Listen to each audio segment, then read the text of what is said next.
Today's three panels have provided powerful insights into how this moment in American history and how our current struggle for racial justice parallels, intersects, and in some ways continues anew the struggle for racial freedom experienced in the 1960s in Nashville and beyond.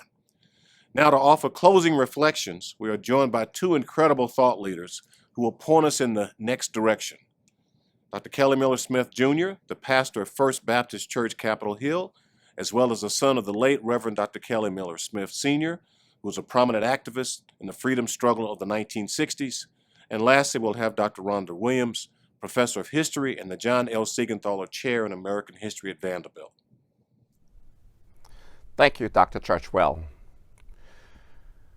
Being a person who grew up in the 60s here in the city of Nashville, and to also still be alive in this day and time, there are actually different kinds of feelings that I have from the experiences of the 60s and what we're experiencing now. Back in the 60s, I guess it was more fearful because of the great uncertainties of what we were feeling in terms of personal attacks that have come against our family, particularly my dad, who was very much engaged in what was going on during the time of the 60s. The fear of the uncertainty, the fear of seeing persons that we knew who were on TV being arrested. There had blood that was dripping down their faces, fear from assassinations and other things that could happen. So the experiences of what we saw and what we experienced during the 60s were the kinds of things that caused me and caused others to have fear, particularly those who were part of my generation. What we feel now, however, is something different. It's not fear, it's really more anger. There is an anger because of the fact that here it is some 50, 60 years later, we're still dealing with the similar kinds of things that were going on back in the 60s. Maybe things have changed, but so much of what we're still wrestling with and grappling with and having to fight for are similar in so many ways. We hear now that because the election perhaps did not turn out the way that some had hoped it would, and that you now have state legislatures that are wanting to change the laws so that it can disenfranchise more persons. That's anger.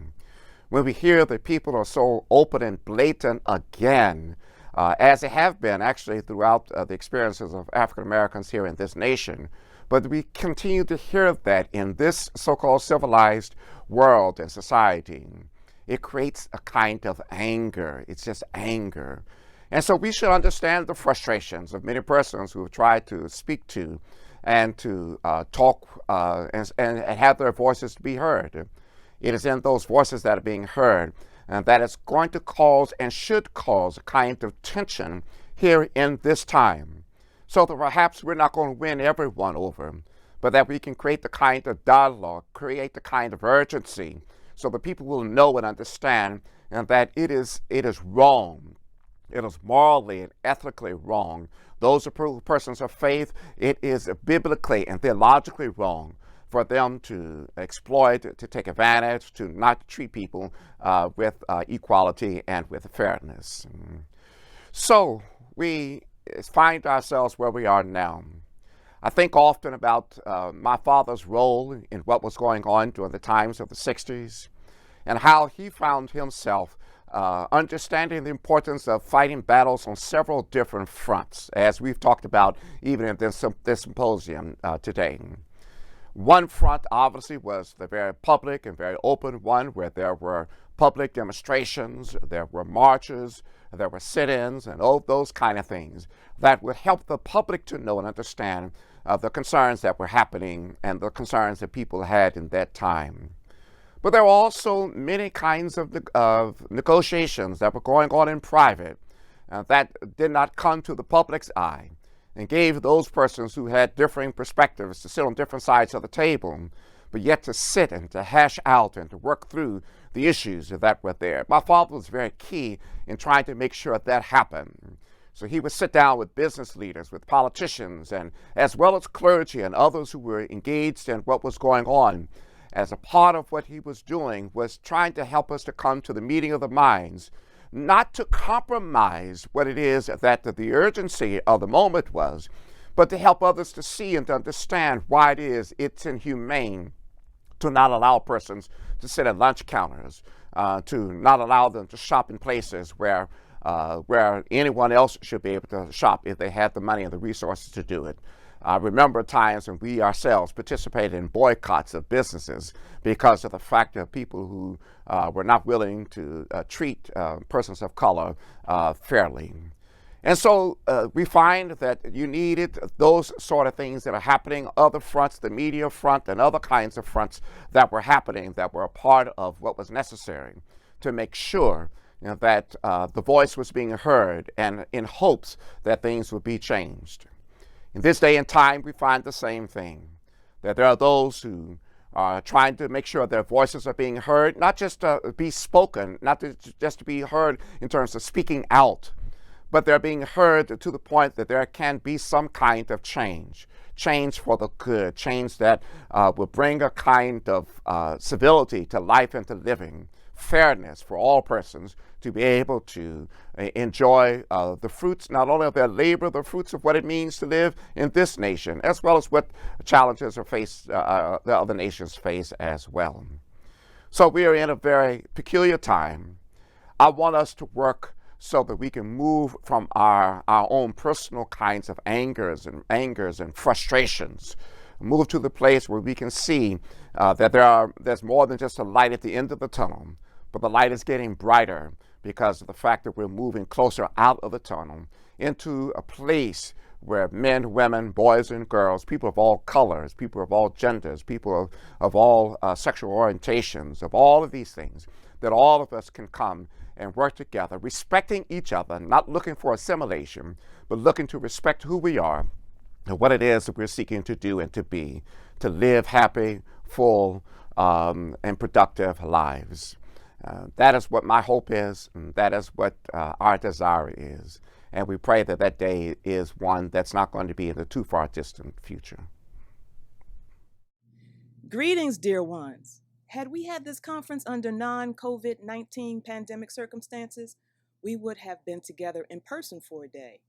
We would have had the opportunity to move together in real time from session to session, maybe even chat. And I, as one of the people tasked with providing some closing comments, would have soaked in the presenter's words, soaked in your energies and your questions. And based on all of that, I would have offered some thoughts. But alas, that's not the reality that has shaped this moment. But here, in this new reality, emerged an opportunity to adapt and to tap into another level of my educative soul, to practice and rejoice in another way of being and teaching and sharing information and insights. So this historian was asked to consider, as well as speak to the following. Where are we now, and what does the future hold? Well, y'all, look, I don't know that I'll do much talking about what the future holds, but I do want to offer some ruminations, if I may, in two ways. First, by offering some ponderings, and second, by offering an excerpt of a prose play. So let's begin. Part 1, ponderings. Let us ponder this. What might generating liberatory futures that reckon and reimagine, that dismantle and transform, that repair and heal, that center the well-being of human beings, food, shelter, clothing, healthcare, education, and happiness, alongside the well-being of the earth, that blends ethical creativity with cosmic soul force? What will generating these kinds of liberatory futures require? So, liberatory to me is challenging, inhumane, social, political, economic, and existential, y'all, existential forces, and tending to the embodied internal sufferings that not only harm us and others, but also fuel unequal power relations and structure systems, the academy included.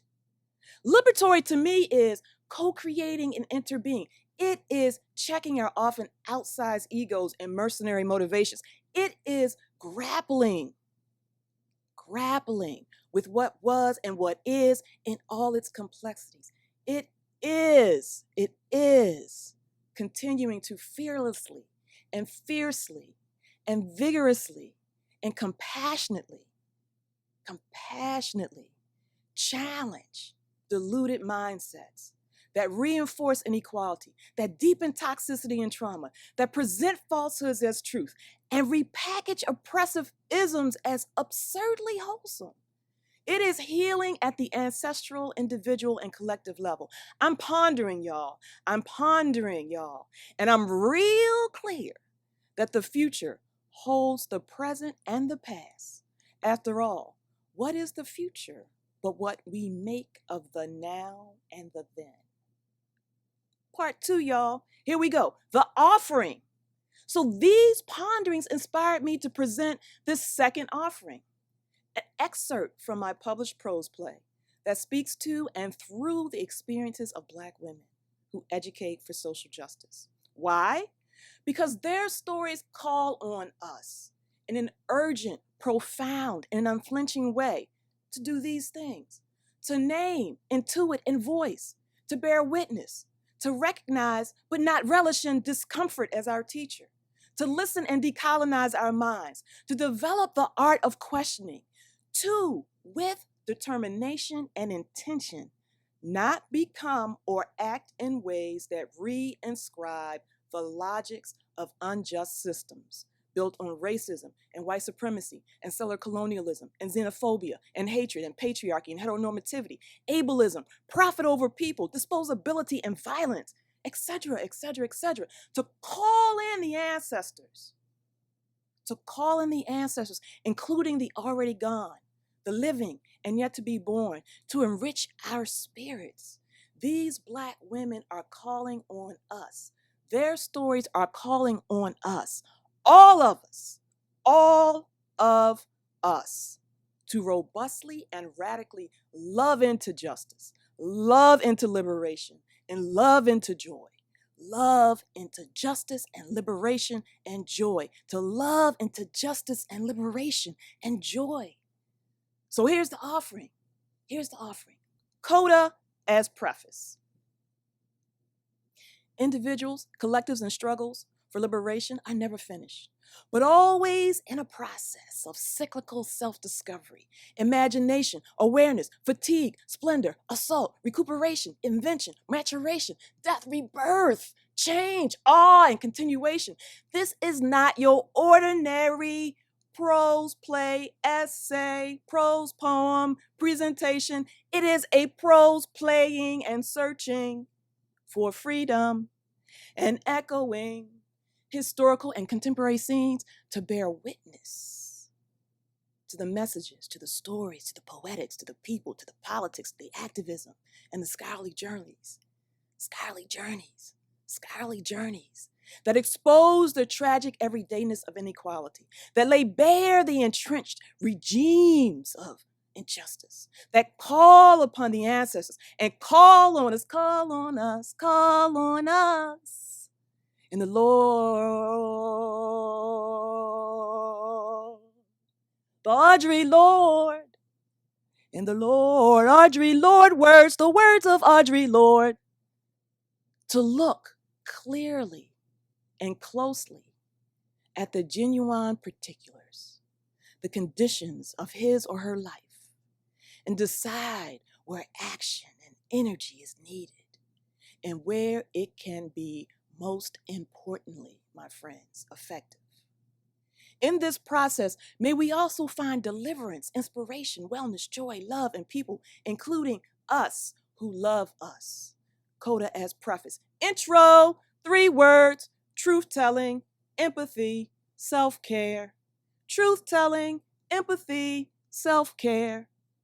Figuring out what else to say beyond these 3 words proved, can I tell y'all, it proved challenging initially. It is why I wrote this and the preceding sentence. Then, having written these 3 words and these 2 sentences, and with nothing else flowing, y'all, I had nothing else flowing. You know, sometimes we just need to put a period or a ... at the end of our sentences and get out of the way. I decided, though, to turn to the universe. I turned to the universe for guidance, period. calm and pauses opened up a universe of space to muse and to feel and to question what to say or what to echo. I do a lot of echoing. Echo, echo, echo, echo, echo, echo, echo. I do a lot of echoing these days. And there in the pauses and the dots and the spaces, Black women who are the blank, not as in lack, but as in stillness in the gap. Their voices, Black women's voices, invited me to dig deeper and ponder the ponderous work of these three words: truth-telling, empathy, self-care. Truth-telling, empathy, self-care. Whoosh, flow, always in a process. Words playing together. Prose play for Black women who educate for social justice and put their time, lives, and spirits on the line. Word one, truth-telling. In the history of the United States, there has never been a moment when Black women did not expose inequalities or fight for social justice. Indeed, Black women have defied horrifying earthly circumstances in familiar and maybe not always recognized ways, from carrying, invoking, and creating traditions to theorizing double jeopardies, multiple jeopardies, triple exploitation and triple jeopardies, interlocking oppressions, meta-languages, intersectionalities, to testifying, offering solace, and imparting wisdom to sundry challenges, to sundry oppressions. Echo, echo, echo, echo. Black women have conceived a universe of familiar and maybe not always recognized ways to bring light, keep in the light all that ignorance that robustly grows in the dark. These Black women, they all be social justice educators, and we be sharing their stories and weaving new stories yet to be told, as we too be SJE, social justice educators. Not so easy work. Snap. Three times. Snap, snapshots, calling the ancestors. Black women liberated themselves and others from the clutches of enslavers by hiding in attics, writing anti-slave narratives, walking and running away, crossing Combahee rivers, and guiding by way of the North Star and liberation drums, calling Harriet Jacobs, Ona Judge, Harriet Tubman. They lectured to promiscuous and hostile audiences, calling Maria W. Stewart, Sojourner Truth.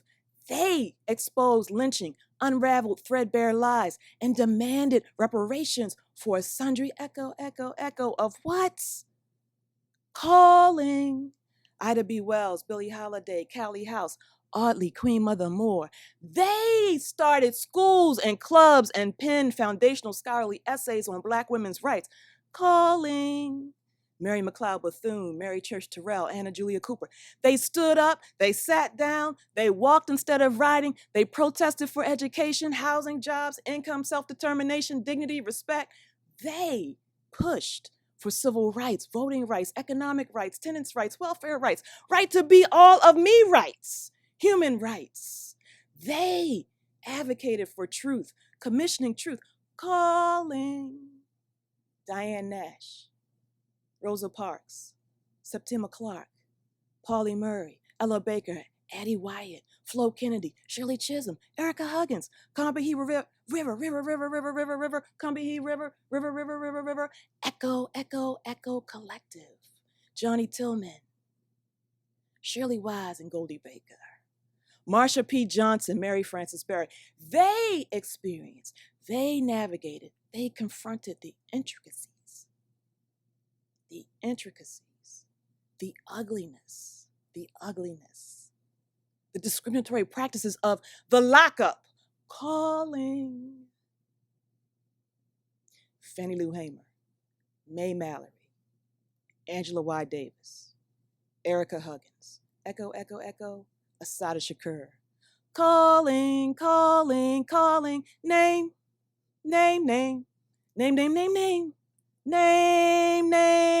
your names, calling. They warn us about and imagine the power of suchness, calling Toni Morrison, calling Toni K. Bambara, calling Octavia Butler, N.K. Jemisin. Clearly, y'all, clearly Black women adapt, and create various modes and genres of truth-telling across time and space. They educate through consciously and courageously being, theorizing, researching, teaching, writing, producing art and literature, activating activism, and fashioning institutional spaces for the work of social justice to seed and grow. And they do this in times and spaces where Black women's presence and voices are often scarce, hidden, obfuscated, ignored, and sometimes heard. The Academy is one small corner of this broader space, one that Black women have used to ignite greater understanding of the difficulties, the potentialities, and the realities of greater interconnectedness and liberation. From the streets to the Academy, Black women have educated and written the past and present lessons of social justice. Echo, echo, echo, echo, echo, echo, echo, echo, silence. From whence this wincing past, not past, but present? Listen, Coretta Scott King, May 1968, Mother's Day, March of Welfare Recipients, DC. She said, "It is not easy. It is not easy. It's not an easy way, particularly in this day when violence is almost fashionable. And in this society where violence against poor people and minority groups is routine." 1968, echo, echo, echo. "I must remind you that starving a child is violence. Suppressing a culture is violence. Neglecting school children is violence. Punishing a mother and her family is violence. Ignoring medical needs is violence. Contempt for poverty is violence. Even the lack of willpower to help humanity is a sick and sinister form of violence." Echo, echo, echo. In stillness, witness the present still wincing presently, but future. Word 2, empathy. They tell the truth. And sometimes their truth-telling be embodied empathy. But other times they just be too exhausted or amazed or something. Empathy shall not be passive. Empathy shall not be passive, shall not be simply a noun, should not be simply a noun, a thing to be claimed or possessed, nor shall it only be commiseration. Empathy is creation, it is action, it is process, aspiration, it's art, it's awareness, it's bodies in motion, flowing and improvising and voguing. Empathy emerges as people deeply study and evaluate their worldviews, with the goals of transforming internal dogmatism, analyzing inequality and power, exchanging know-how, and advancing social change that seeks to resist commonplace and systemic violence.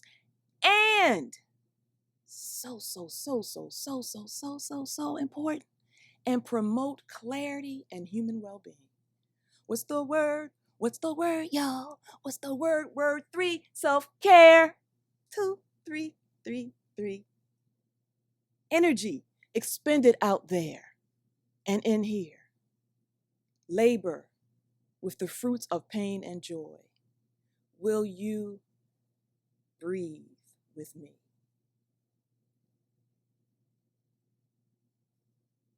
Breathe with me, in and out. Breathe with me for solidity. Breathe with me for justice and dignity. Because the struggle, y'all, the struggle is real. The struggle is real. I'd like to thank each of our remarkable speakers again for being part of this informative and powerful symposium today. As I've said before, only by listening and learning from the wisdom of past experience can we hope to move into a brighter, more just future. As Dr. Martin Luther King said in his letter from the Birmingham jail, injustice anywhere is a threat to justice everywhere. We are caught in an inescapable network of mutuality, tied in a single garment of destiny. Whatever affects one directly affects all indirectly. In that today we have examined the turbulent times of the 1960s civil rights movement, we stand now in early 2021, witnessing further acts of racism directed not solely at black and brown people, Native Americans, and Jewish Americans, but now, in the light of day, attacks on Asian and Asian American people. A symposium like this cannot solve the challenges of prejudice and flagrant racism and racial inequities in our country, but can shine a bright, multicolored spotlight to examine the historical context of racism from multiple perspectives, and from our discourse begins to point us towards paths to ideas and actions of freedom and hopefully racial justice. I am honored to have been part of today's event and very much look forward to further discussions, as we know that such dialogue is ongoing and will continue to be necessary as we grow as a nation and as shared humanity. Thank you again for joining us, and please keep this conversation going.